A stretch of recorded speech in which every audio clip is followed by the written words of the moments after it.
हे everyone. तो एक listed company कैसे शेयर्स इशू करती है वारंट पे और कैसे पूरा procedure ICDR LODR companies act का होता है, चलो आज समझते हैं इस प्रैक्टिकल एग्जांपल से।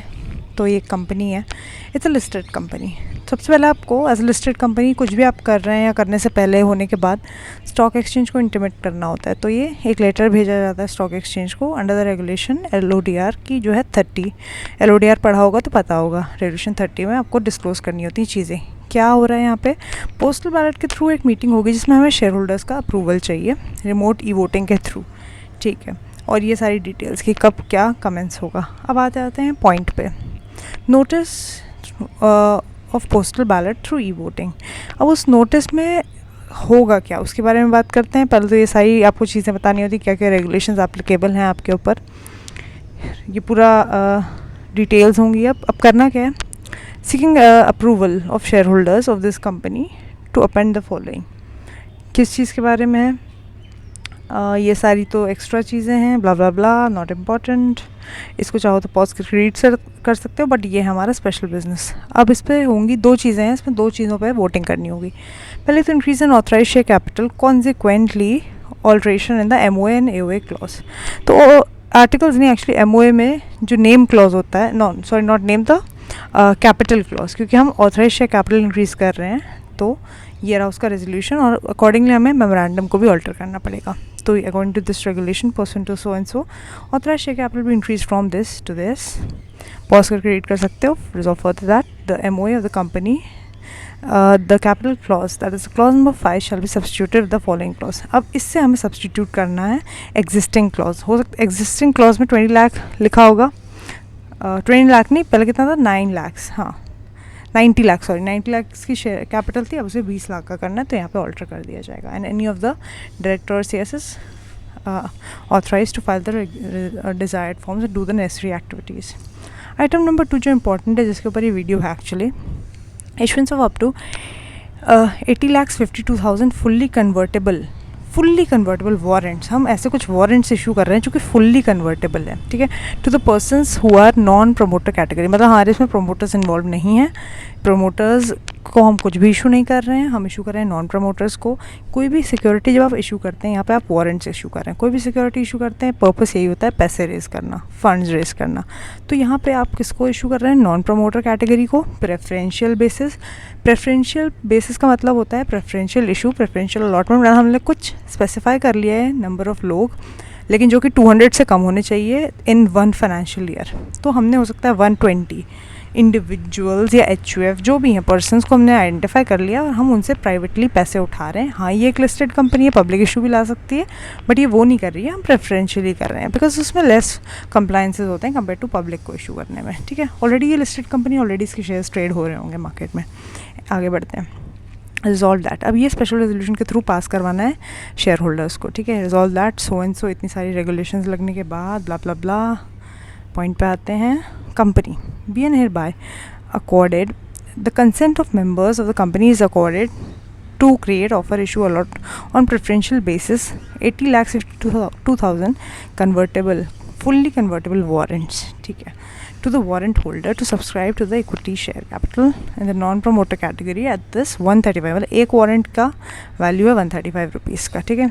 तो हम टोटल एग्रीगेट अमाउंट कितनी रेज कर पाएंगे उससे, rupees 180 crore 70,20,000 to the propose allottees. मैंने क्या कहा था, प्रेफरेंशियल अलॉटमेंट है, हम प्रेफरेंस देते हैं कुछ लोगों को, प्राइवेटली हम प्लेस कर रहे हैं उन लोगों को सिक्योरिटीज़ अपनी, तो हम उनको आइडेंटिफाई कर चुके हैं ऑलरेडी। तो ये रही उनकी पूरी लिस्ट, ये रही लिस्ट, और ये सब नॉन प्रमोटर हैं। और यहाँ पे हम ये भी मेंशन कर रहे हैं कि इनको कितने वारंट्स की क्वांटिटी दे रहे हैं, number of warrants.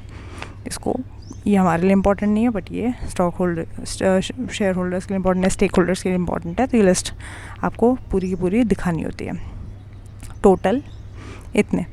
Resolve further that as per this chapter 5 of the ICDR regulations of the SEBI, relevant date, इसमें एक relevant date select करनी होती है, which will be Wednesday 10th May 2023, being 30 days prior to the, मतलब इस relevant date की बहुत ज़्यादा इंपॉर्टेंस होती है। relevant date पे आपको शायद शेयर प्राइस भी डिपेंड करता है, और लिस्ट ऑफ शेयर होल्डर्स भी डिपेंड करती है, बहुत कुछ होता है। अब और क्या टर्म्स एंड कंडीशंस है, अगर ICDR में आपने पढ़ा होगा और तो याद करने की कोशिश करो, इसमें बहुत अच्छा रिवाइज हो जाएगा। Therefore, said issue is subject to the following conditions. The conversion shall happen at any time within the period of 18 months from the date of allotment of warrants. मतलब वारंट्स ये लोग सब्सक्राइब करेंगे और company इनको allot कर देगी, और allot करने के विद इन 18 मंथ्स ये वारंट्स जो हैं कंपलसरीली कन्वर्ट हो जाएंगे इक्विटी शेयर्स में. ठीक है, तो हमारी शेयर कैपिटल बढ़ जाएगी. इसीलिए हमने अपनी ऑथराइज शेयर कैपिटल पहले वाले रेजोल्यूशन में इंक्रीज़ करी थी. Next, propose allottees on or before the date of allotment. Allotment के पहले ही उन्हें 50% तो मिनिमम पे करना ही है. अगर आपका 100 रुपीज़ प्राइस टोटल पड़ रहा है तो आपको उसका हाफ 50% यानी 50 रुपये. अगर आप अलॉटी हैं, लिस्ट ऑफ अलॉटीज़ में अगर आपका नाम है तो एटलीस्ट 50% आपको ऑन और बिफोर अलॉटमेंट तो पे करना ही करना है. फिर बाकी का जो बैलेंस है एज एंड व्हेन जब आप एक्सरसाइज करेंगे वारंट्स को, अगर वारंट आपने पूरा खरीद लिया तो आप फुल्ली पेड अप वो हो जाएगा, आपका इक्विटी शेयर बन जाएगा. अभी के लिए वो सिर्फ वारंट है. Warrant is just a certificate. ठीक है, उसके बाद warrants being allotted shall be under the lock in period as specified by ICDR. ठीक है, ICDR में जो मेंशन है उसके अकॉर्डिंग होगा. And shall not be sold, transferred, hypothecated except in the manner as permitted in the ICDR. Warrant shall be issued and allotted by company only in dematerialised form. सिर्फ demat form में ही होगा ये. Consideration shall be put in separate bank account of the proposed allottee. ठीक है, जो भी allottee पे करेगा कंपनी को उस कंसिडरेशन उसको आप सेपरेट बैंक अकाउंट में आपको डाल के रखना है. And in the event the warrant holder, अभी तो आपने 50% पे कर दिया, अभी आप बचा हुआ बैलेंस अगर आप नहीं पे कर रहे हैं, 18 मंथ्स का जो एक्सरसाइज पीरियड आपको दिया जा रहा है, 18 मंथ का टाइम दिया जा रहा है कि बचा हुआ पैसा पे कर दो. नहीं पे किया तो वारंट्स आपके लैप्स हो जाएंगे. कंपनी सारा पैसा 50% जो आप ऑलरेडी पे कर चुके हैं वो कंपनी का हो जाएगा. आप उसके बाद वारंट होल्डर नहीं रहेंगे. ठीक है, पूरा लैप्स हो जाएगा. Then warrants by itself until convert into equity shares do not give the warrant holder any voting right. तो यानी कि जब तक कन्वर्ट नहीं हो रहे हैं, अभी वो सिर्फ एक वारंट है, अभी वो इक्विटी शेयर नहीं बना है. जब कन्वर्ट किया जाएगा तभी आपको, वारंट होल्डर अगर आप हैं तभी आपको वोटिंग राइट मिलेगी. उससे पहले ये मत एक्सपेक्ट करना कि आपसे रेजोल्यूशंस पे आपका वोट दिया जाएगा. लड़ने मत आ जाना, कोर्ट केस मत करने लगना. अभी आप सिर्फ एक वारंट होल्डर हैं, अभी आप शेयर होल्डर नहीं है. कन्वर्जन फ्यूचर में जब कंपनी डिसाइड करेगी तब होगा. ठीक है, resolve further that the value shall be pari passu, मतलब इक्वल रैंक करेगी value. Any of the directors is hereby authorised. Explanatory statement, बस 2 ही हमारे पास आइटम्स थे जो हमें EGM में रिमोट वोटिंग के थ्रू अप्रूव कराने थे और एक्सप्लेनेटरी स्टेटमेंट देनी होती है. आइटम नंबर 1 कि हम क्यों ऑथराइज शेयर कैपिटल इंक्रीज़ कर रहे हैं. भाई कंपनी ये ला रही है, अपना वारंट्स इशू कर रही है, तो उसमें इक्विटी शेयर में कन्वर्ट होगा तो हमारी शेयर कैपिटल बढ़ेगी, तो हमें इसीलिए अपने बढ़ानी पड़ेगी ऑथराइज शेयर कैपिटल भी. ठीक है, ये भी मेंशन करना होता है. नो डायरेक्टर्स और KMP are interested except their whatever their shareholding. Item number 2 का क्या हम रीज़न बताएंगे कि क्यों हमें वारंट्स इशू करने की ज़रूरत पड़ रही है.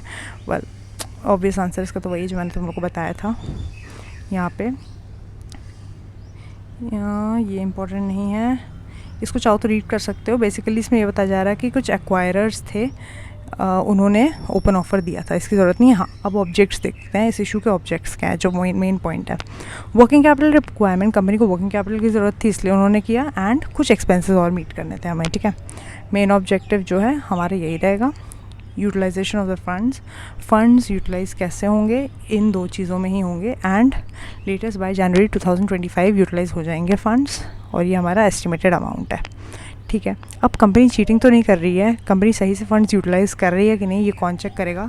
ये चेक करता है मॉनिटरिंग अथॉरिटी. तुम लोग ने पढ़ा होगा, तुम्हें याद भी होगा, एक मॉनिटरिंग अथॉरिटी कंपनी को अपॉइंट करनी होती है. कंपनी हैज़ अपॉइंटेड केयर, ये एक क्या बोलते हैं, क्रेडिट रेटिंग एजेंसी है. Care ratings limited, SEBI registered CRA as a monitoring agency. तो ये जो है कंपनी ने इसको अपॉइंट किया है मॉनिटरिंग एजेंसी की तरह. इतने सारे जो कंपनी पूरा 108 करोड़ उठा रही है, ये मॉनिटरिंग एजेंसी क्या करेगी, क्वार्टरली रिपोर्ट एक अपना सेबी को या फिर स्टॉक एक्सचेंज को सबमिट करती रहेगी कि कंपनी ने अब इतना पैसा लिया था, उसमें से अभी इतना कंपनी ने यूज़ कर लिया, अब कंपनी ने इतना यूज़ कर लिया, इतना बचा है, ऐसे करके पूरा आपको बताना होता है. Quarterly report till 100% of proceeds are issued.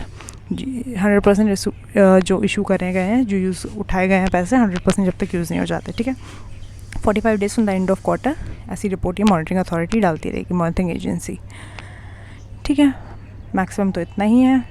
And कोई प्रमोटर्स इसमें इंटरेस्टेड है कि नहीं वो मेंशन करना. तो फिर आपको pre issue and post issue capital structure यहाँ पे पूरा एक्सप्लेन करना होता है. सब कंपनी के लिए रिक्वायरमेंट्स होती हैं, सब करेंगे company. Notes not important for us. हाँ, अलॉटमेंट का टाइम क्या है, 15 डेज़ में आपका अलॉटमेंट हो जाएगा from the date of passing resolution. अगर आज की डेट 17 है, अगर 17 जुलाई, तो उसके 15 दिन के अंदर हो जाना चाहिए अलॉटमेंट, वरना कंपनी पे लग जाएंगी पेनल्टीज़, ठीक है। और कंपनी ने थ्रू देयर और कोई भी ऐसा अलॉटमेंट नहीं किया है, ठीक है। आगे बढ़ते हैं। ये रहे list of ultimate beneficial owners, ये इन लोग की पूरी लिस्ट रहेगी। फाइनली कुछ और चीज़ें हैं। लॉक इन पीरियड क्या है, जो एज़ पर ICDR है यहाँ पे मेंशन होगा। इशू प्राइस क्या है, एज़ पर, ये रहा issue price as per the relevant date, ठीक है, ये है इशू प्राइस। और मेथड उसका क्या है, यहाँ पे एप्लीकेबल है या नहीं है वो भी मेंशन हो जाएगा। फाइनली एक बहुत इंपॉर्टेंट अंडरटेकिंग जो लेनी होती है डायरेक्टर्स को, कि वो कोई फ्रॉडस्टर नहीं है, हम जो पैसे ले रहे हैं हम चोर नहीं है, विलफुल डिफ़ॉल्टर नहीं है, फ्यूजिटिव इकोनॉमी के फंडर नहीं, हम भागेंगे नहीं, आपका पैसा लेके हम भागेंगे नहीं, ये सब आपको यहाँ पे मेंशन करना होता है, ठीक है। फाइनली ये और लिस्ट है एंड PCS का सर्टिफिकेट फ्रॉम मिस्टर X जो भी हैं, practising company secretary, certifying that preferential issue warrants being made accordance. तो इनको अगर आपको इंस्पेक्ट करनी है तो इस वेबसाइट पे जाके इनकी आप, जो हमें प्रैक्टिसिंग कंपनी सेक्रेटरी हो, उन्होंने भी सर्टिफिकेट दे दिया कि हम जो ने जो पूरा भी प्रोसेस की है पैसे उठाने के प्रेफरेंशियल अलॉटमेंट में एकदम सही है, और बाकी कोई KMP इंटरेस्टेड नहीं है। बस the board directors recommend the resolution be passed by way of special resolution, मतलब 75% मिनिमम लोगों को हाँ बोलना चाहिए, शेयर होल्डर्स जो हैं, ठीक है। फाइनली डेट प्लस, और जो भी company secretary compliance officer director वो साइन कर देगा। That's it. So I hope this video was helpful, और अगर मज़ा आया हो तो लाइक शेयर सब्सक्राइब कर देना, और अगर कोई और भी अगर आप लोगों को टॉपिक जानना हो तो ज़रूर मैसेज करना। Thank you so much.